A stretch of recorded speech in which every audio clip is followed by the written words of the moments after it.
ರಾಜ್ಯದಲ್ಲಿ ಉಂಟಾಗಿರುವ ತೀವ್ರ ಬರ ಪರಿಸ್ಥಿತಿಯ ಹಿನ್ನೆಲೆಯಲ್ಲಿ ಉಪಮುಖ್ಯಮಂತ್ರಿ ಡಾಕ್ಟರ್ ಜಿ ಪರಮೇಶ್ವರ್ ಅವರು ತುಮಕೂರಿನ ಜಿಲ್ಲಾ ಪಂಚಾಯತ್ ಕಚೇರಿಯಲ್ಲಿ ಪ್ರಗತಿ ಪರಿಶೀಲನಾ ಸಭೆ ನಡೆಸಿ ಶಾಸಕರು ಹಾಗೂ ಅಧಿಕಾರಿಗಳಿಂದ ಮಾಹಿತಿಯನ್ನ ಪಡೆಯುತ್ತಿದ್ದಾರೆ. ಜಿಲ್ಲೆಯ ಜನರಿಗೆ ಕುಡಿಯುವ ನೀರು ಹಾಗೂ ಜಾನುವಾರುಗಳಿಗೆ ಮೇವಿನ ಕೊರತೆ ಉಂಟಾಗದಂತೆ ಎಚ್ಚರಿಕೆ ವಹಿಸಲು ಅಧಿಕಾರಿಗಳಿಗೆ ಕಟ್ಟುನಿಟ್ಟಿನ ಸೂಚನೆ ನೀಡಿದ್ದಾರೆ. ರಾಜ್ಯದಲ್ಲಿ ಮಳೆಯ ಕೊರತೆಯಿಂದಾಗಿ 80% ಬೆಳೆ ಹಾನಿಯಾಗಿದೆ. ಈ ಹಿನ್ನೆಲೆಯಲ್ಲಿ ಪ್ರಸಕ್ತ ಬರವನ್ನ ರಾಷ್ಟ್ರೀಯ ವಿಪತ್ತು ಎಂದು ಘೋಷಿಸುವಂತೆ ಉಪಮುಖ್ಯಮಂತ್ರಿಗಳು ಕೇಂದ್ರ ಸರ್ಕಾರಕ್ಕೆ ಪತ್ರ ಬರೆದು ಒತ್ತಾಯಿಸಿದ್ದಾರೆ.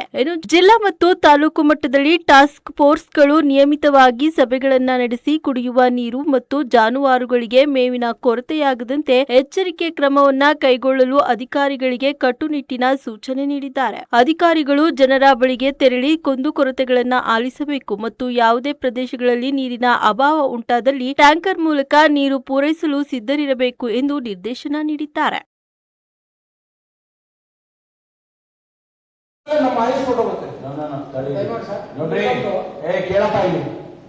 ನೀವು ಇನ್ಯಾವ ಎಕ್ಸ್ಕ್ಯೂಸು ಹೇಳ್ಬೇಡಿ.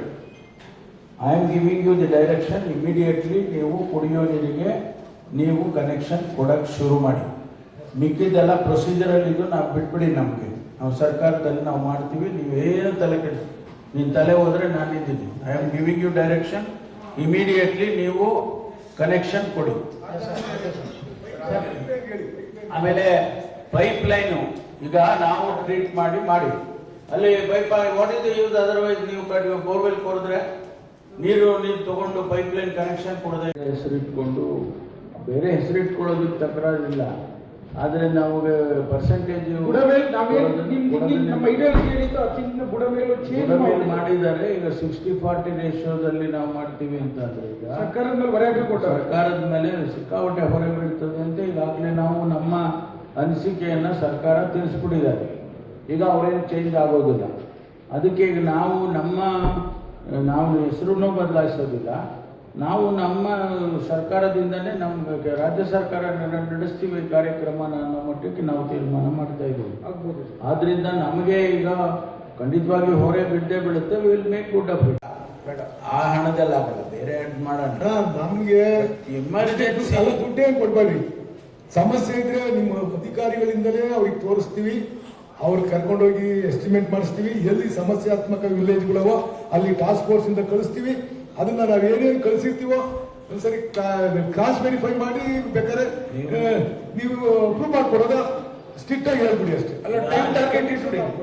ನಾನು DC ಅವ್ರಿಗೆ ಹೇಳ್ತಾ ಇದ್ದೀನಿ, ನಿಮ್ಮ ಜಿಲ್ಲೆಯ ಟಾಸ್ಕ್ ಫೋರ್ಸ್ ಸಭೆಯಲ್ಲಿ ನೀವೇನು ಪ್ರೊಸೀಡಿಂಗ್ಸ್ ಮಾಡ್ತೀರಾ ಅದನ್ನು ನಾವು ಸರ್ಕಾರದಲ್ಲಿ ಅಪ್ರೂವ್ ಮಾಡಿ ಕೊಡ್ತೀವಿ. ನೀವು ಕುಡಿಯೋ ನೀರಿಗಾಗಲಿ ಮತ್ತು ಬೇರೆ ಇದಕ್ಕಾಗಲಿ ನೀವು ಟಾಸ್ಕ್ ಫೋರ್ಸಲ್ಲಿ ಚರ್ಚೆ ಮಾಡಿ MLAಗಳು ಏನೇನು ಅವರವ್ರ ಕ್ಷೇತ್ರದ್ದೆಲ್ಲ ಹೇಳಿರ್ತಾರೆ. ಅಂದರೆ ತಾಲೂಕಾ ಟಾಸ್ಕ್ ಫೋರ್ಸ್ನಲ್ಲಿ ಏನು ಬಂದಿರುತ್ತೆ ಅದನ್ನು ಕಂಪೈಲ್ ಮಾಡಿ ಡಿಸ್ಟ್ರಿಕ್ಟ್ ಟಾಸ್ಕ್ ಫೋರ್ಸಲ್ಲಿ ಅಪ್ರೂವ್ ಮಾಡಿ ನಮ್ಗೆ ಸರ್ಕಾರಕ್ಕೆ ಕೊಡಿ. We will get it approve. Time target ಇದೆ ಸರ್. ಅದು ತುಂಬಾ ದಿನ ಹಿಡಿದ್ಬಿಡುತ್ತೆ. ಅಲ್ಲೆಲ್ಲ ಪ್ರತಿ ಟಾಸ್ಕ್ ಫೋರ್ಸಿಗೆ ಏನೇನು ಇದನ್ನಿಟ್ಟಿಲ್ಲ, ಟೈಮಿಂಗ್ ಇಟ್ಟಿಲ್ಲ. Any time you can have a task force meeting. Sir ವಾರಕ್ಕೊಂದು ಮಾಡಿ. ಈಗ ನಮ್ಮಲ್ಲಿ ದುಡ್ಡು ಒಂದು ನಿಮಿಷ ಸುರೇಶಣ್ಣ, ದುಡ್ಡು ಇನ್ನೂ ನೀವು ಕೊಟ್ಟಿಲ್ಲ ಬೋರ್ವೆಲ್ ಮಾಡಿದವ್ರಿಗೆ. ಆಮೇಲಿಂದ ಯಾರು ಹಳೇದ್ ಬಿಡಿಯಪ್ಪ. ಹಳೇದೆಲ್ಲ ಬಿಡ್ರಿ. ಹಳೇದನ್ನ ನೀವು ಕಂಬೈನ್ ಮಾಡಕ್ ಹೋಗ್ಬೇಡಿ. ಹಳೇದೇ ಕೊಡೋಣ, ಅದು ನಾ ಬೇರೆ ರೀತಿಯಲ್ಲಿ ಆಗುತ್ತೆ. ಬಟ್ ಎಮರ್ಜೆನ್ಸಿ ಈಗ ಈ ಬರ ಬಂದಿರೋ ಪರಿಸ್ಥಿತಿನಲ್ಲಿ ಮಾಡೋಣ. Thank you sir. ಆಮೇಲೆ ಸರ್, ರೈತರು ಬರಗಾಲ ಇರೋದ್ರಿಂದ ರೈತರು ಅವ್ರ ಎಫಿಷಿಯನ್ಸಿ ಏನ್ ಹೇಳ್ತಾರೆ? ಆಯ್ತು ಬಿಡ್ರಿ, ಅದೆಲ್ಲ ಬಿಡಿ, ಅದೆಲ್ಲ ಆಯ್ತು. ಈಗ ನಮಗೆ ಏನು ಅಂತ ಹೇಳಿದ್ರೆ, ಈಗ ನಾವು ಹಿಂದಿಂದು ನಾರ್ಮಲ್ ವರ್ಕ್ಸು ಆಗೋದ್ರ ಬಗ್ಗೆ ನಾವು ಬಡ್ಜೆಟೆಡ್ ಇದು ಅದನ್ನ ಸರ್ಕಾರ ಬಡ್ಜೆಟ್ ಕೊಟ್ಟಿದೆ. ಅದು RDPRಗೆ ಹಣ ಬರ್ತದೆ, ಅದನ್ನು ನಡ್ಕೊಂಡು ಹೋಗುತ್ತೆ. ನಮಗೆ ಬಿಯಾಂಡ್ ದಿಸ್ ಇವಾಗ ಎಮರ್ಜೆನ್ಸಿ ಬಂದಿದೆಯಲ್ಲ, ಅದಕ್ಕೆ ನಾವು ಏನು ಮಾಡಬೇಕು ಅನ್ನೋದ್ರ ಬಗ್ಗೆ ಕ್ರಮ ಮಾಡೋಣ.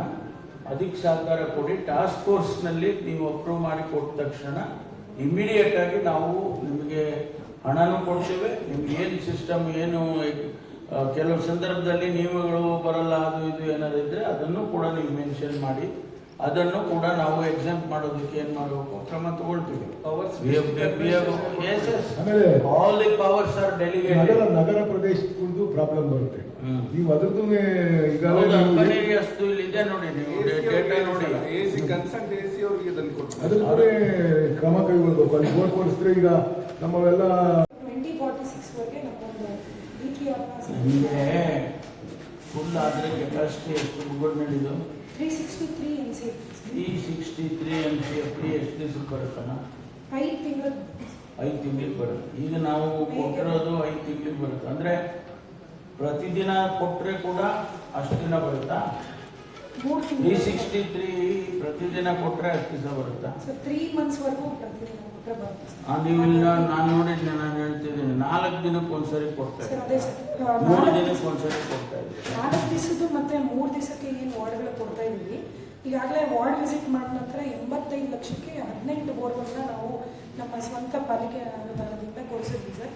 ಅದರಲ್ಲಿ 14 ಕೊಡ್ತಿದ್ದೀವಿ, 1 ಫೇಲ್ಯೂರ್ ಆಗಿದೆ, ಇನ್ನು 4 ಈಗ LOA ಸ್ಟೇಜಲ್ಲಿದೆ ಸರ್. ಈ 4 ಡೇಸ್ ಅಂತ ಏನಿದೆ ಅದೀಗ ನಾವು 2 ಡೇಸ್ಗೆ ರೆಡ್ಯೂಸ್ ಮಾಡ್ತೀವಿ ಮಾಡಿ. ಆಮೇಲೆ 700 ಹತ್ತರಲ್ಲಿ ಎಷ್ಟು ಬರುತ್ತೆ ನೀರು? 15 ml ಇದೆ ಸರ್. ಈ ಹಿಂದೆ ಅದು 25 ml ಇತ್ತು, ಡಿಪ್ಲೀಟಲ್ಲಿ 15 ml. ಹೌದು, 710 ವರ್ಕಿಂಗ್ ಬೋರ್ವೆಲ್ಸ್ ಸರ್. ಅದರಲ್ಲಿ ಒಂದು 10 ನಮಗೆ ಈಗಾಗಲೇ ಡಿಪ್ಲೀಟ್ ಆಗಿ ಬೇರೆ ಬೇರೆ ಇದಕ್ಕೆ ವಿಫಲ ಆಗಿದೆ ಸರ್. ಕುಣಿಗಲ್ ನೋಡಿ,